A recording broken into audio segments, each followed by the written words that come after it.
नमः शिवाय। नमस्कार प्रिय दर्शकों, आज हम बताएंगे अगर आपके भाग्य उन्नति में कुछ बाधक बन रहा है तो वो बाधक क्या है, वो अवरोध क्या है जो आपके काम को रोक देता है, आपके बनते काम को बिगाड़ देता है। कहीं से पैसा आना होता है वो भी रुक जाता है, पदोन्नति भी रुक जाती है। आज हम चर्चा करेंगे जीवन में आने वाले अवरोधों की।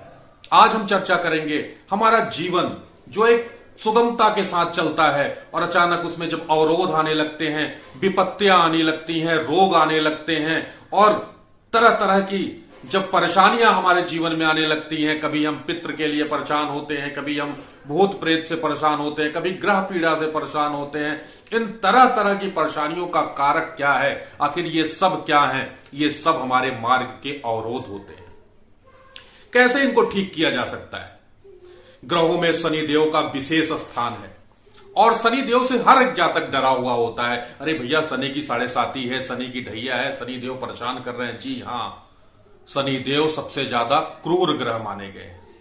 क्रूर ही क्यों माने गए हैं? ये क्रूरता ही क्यों उनमें है? क्योंकि संसार का न्यायाधीश अगर कोई है तो वो है शनि देव। क्यों ना हम कुछ ऐसे उपाय करें जिससे इस न्यायाधीश को प्रसन्न किया जा सके और इस न्यायाधीश को प्रसन्न करके हम कैसे अपनी विपत्तियों को दूर कर सकते हैं, कैसे अपने जीवन में बंधे हुए भाग्य को खोल सकते हैं, कैसे अपने भाग्य के ताले को खोल सकते हैं, वो चाबी कहां से लाए, इसी पे चर्चा करेंगे। सबसे पहले तो अगर आप मेरे नए व्यूअर हैं तो अगर आपने चैनल को सब्सक्राइब नहीं किया तो सब्सक्राइब कर लीजिए, बंधु थोड़ी सी ऊर्जा मिलती है। और अभी तक लाइक नहीं किया है तो चैनल को लाइक कर लीजिए। मैं जो भी उपाय बताता हूं वो शास्त्रीय प्रमाण के साथ बताता हूं और लॉजिकल भी बताता हूं, इसलिए मैंने कभी कमेंट बॉक्स को बंद नहीं किया है। आप करिएगा और फिर जब आपको फायदा मिले तो आप मेरे कमेंट बॉक्स में मुझे कमेंट करके बताइएगा, या कुछ भी समस्या हो उपाय को लेके तो आप कमेंट बॉक्स में पूछ सकते हैं। चलिए चर्चा करते हैं शनि ग्रह पे। शनि को न्यायाधीश भी है और शनि शिक्षक भी है। हमारे जीवन में जाने अनजाने में हमने कोई दुष्कर्म किया है तो उसकी सजा देने के लिए कौन आते हैं? साक्षात शनि देव आते हैं। सूर्य पुत्र शनि देव को अत्यंत खतरनाक भी माना जाता है, लेकिन ज्योतिष शास्त्र ये कहता है कि ये बार बार उत्पन्न होने वाला अवरोध, ये भाग्योन्नत में उत्पन्न होने वाला अवरोध कैसे दूर किया जा सके। शनि देव ही सुख दुख कष्ट के जनक माने जाते हैं, यानी शनि देव को ही कष्टकारी माना जाता है। आज हम आपको लॉजिकल समझाएंगे और उपाय भी बताएंगे। एक ऐसा उपाय आप बहुत सुने होंगे, बहुत किया होगा, लेकिन जो मैं बताना जा रहा हूं वो सबसे भिन्न है, थोड़ा सा अलग है। करके देखिएगा आपके भाग्य के रास्ते कैसे खुल जाते हैं। लॉजिकल समझाने जा रहा हूं। शनि को कहा जाता है ज्योतिष शास्त्र में ताला। ताला क्या करता है? ताला जहां लग जाता है वहां पे अवरोध उत्पन्न करता है। ताले को खोलता क्या है? चाबी। चाबी क्या है? जो उस अवरोध को हमें उस अवरोध से मुक्ति दिला दे। ज्योतिष शास्त्र में शनि को ताला और शुक्र को चाबी माना गया है। ऐसे एक चीज और मैं बता दूं, कोर्ट कचहरी में जो जज है, न्यायाधीश है, उसे भी शनि माना जाता है और वो वकील जो हमारी पैरवी करता है उसे शुक्र की संज्ञा दी गई है। तो हमें ताले और चाबी के थ्रू ही शनिदेव को शांत करना होगा, अपने भाग्य उन्नति के ताले को खोलना होगा।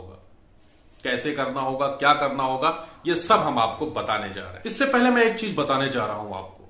अगर आपके जीवन में अक्सर आपकी चाबी खो जाती है, आपकी बाइक की चाबी खो जाती है, आपके कार की चाबी खो जाती है, आपके मकान की चाबी खो जाती है, चाबी अक्सर आपके जीवन में खो रही है तो सतर्क हो जाइए। शुक्र और शनि कहीं ना कहीं आपकी गोपनीयता को भंग करने वाले हैं। शुक्र और शनि आपके जीवन में कहीं ना कहीं गोचर में आपका अरिष्ट करने वाले हैं। मैं ये नहीं कहता कि आपको भूलने की आदत है, मैं ये नहीं कहता कभी कभार, लेकिन अक्सर अगर आपके साथ ऐसा होता है तो अगर आपका दिमाग भी सही है और चीजें भी आप सही से रखते हैं, फिर भी आपकी चाबी ही आपसे गुम होती है तो सतर्क होने की जरूरत है। शनि बड़ी परेशानियां आपको लेके आने वाले हैं। शनि शुक्र का गोचर कुंडली में आपका खराब होने वाला है या खराब चल रहा है। अगर ऐसा हो रहा है तो आपका उधार दिया हुआ पैसा डूब सकता है। संकेतों से हमें समझ लेना चाहिए कहीं ना कहीं हमारे गोचर में, हमारी कुंडली में शनि और शुक्र हमारे अनुकूल नहीं। और इन सब के निजात पाने के लिए आपको एक आसान सा उपाय बताने जा रहे हैं। उपाय है शुक्रवार को आप जाइए ताले की दुकान पे। जी जी, परेशान मत होइएगा, मैं जानता हूं ताले का उपाय आपने कई जगह पढ़ा है, समझा है, लेकिन वीडियो को पूरा देखिएगा, ये उससे थोड़ा सा भिन्न है। शुक्रवार को शाम को जाइएगा ताले के दुकान पे और वहां पे एक ऐसा ताला सर्च करके खरीदिएगा जो पहले से खुला ना हो या दुकानदार बंद करके आपको दे। वो बंद ही ताला आप खरीदिएगा, जो वहां पे बंद ताला पड़ा हो दुकानदार से, वो शुक्रवार के दिन आपको खरीद लेना है चाबी के सहित। उस ताले को घर पे लाइए, किसी बॉक्स या किसी डब्बे में रखिए, चाबी के सहित उसे डब्बे में रख दीजिए। थोड़ा सा दूध, जी हां, थोड़े से दूध उस ताले के ऊपर गिरा दीजिए। यह चंद्रमा का प्रतिनिधित्व करता है, गिरा दीजिए थोड़े से दूध। उस डिब्बे सहित उस ताले को अपने सिराने रख लीजिए और सो जाइए। सुबह स्नानादि से निवृत्त होके पूजा पाठ कर लीजिए, फिर उस डब्बे को उठा के लेके जाइए। ध्यान रहे किसी झोले में लेके जाइएगा, बैग में लेके जाइएगा, क्योंकि अगर किसी ने टोक दिया कि भैया आप कहां जा रहे हो, इसमें क्या है, तो टोकने से जो टूट जाता है वही है टोटका। तो ध्यान रहे कोई टोके ना, इस तरह से उसे बैग में रख लीजिएगा। लेके जाइएगा किसी भी देव मंदिर, हनुमान जी का मंदिर हो तो अति उत्तम है, दुर्गा जी का मंदिर हो तो अति उत्तम है। देव मंदिर में उस डब्बे को रख के चले आना है, पीछे घूम के आपको नहीं देखना है। जब घर पे आए तो चने की दाल और गुड़ का भोग भगवान विष्णु को लगाइए और हनुमान चालीसा के 7 पाठ पढ़ लीजिए। जब भी हनुमान चालीसा के पाठ आप पढ़ेंगे, पढ़ने से पहले अपनी दाईं तरफ एक घी का दिया जलाइएगा, उस दिया में 5 लौंग डाल के आप पाठ करिएगा। देखिएगा मित्रों, ऐसा एक बार करने मात्र से आप अपने जीवन में आने वाले समस्त अवरोधों को दूर कर सकते हैं। हाँ, थोड़ा सा टाइम लग सकता है, हो सकता है इसमें 4 दिन, 5 दिन, 6 दिन बाद आपकी किस्मत खुले, लेकिन धीरे धीरे आप देखेंगे आपकी किस्मत खुलती जाएगी और आप लाभ लें। एक विशेष बात जिसे आपको पूरे घटनाक्रम में ध्यान देना है, जिस समय आप वो ताला लेके निकलेंगे उस समय भी आपको किसी से कुछ नहीं बोलना है, और जब रख के अपने घर तक आएंगे, अपने ऑफिस तक आएंगे, तो उस ऑफिस के बीच में भी आपको किसी से कुछ भी नहीं बोलना है, मौन रहना है। यही इसका प्रमुख उपाय है। चलिए इसी के साथ करिएगा, फिर बताइएगा, अपने अवरोधों को दूर भगाइएगा। इसी के साथ ओम नमः शिवाय, हर हर महादेव।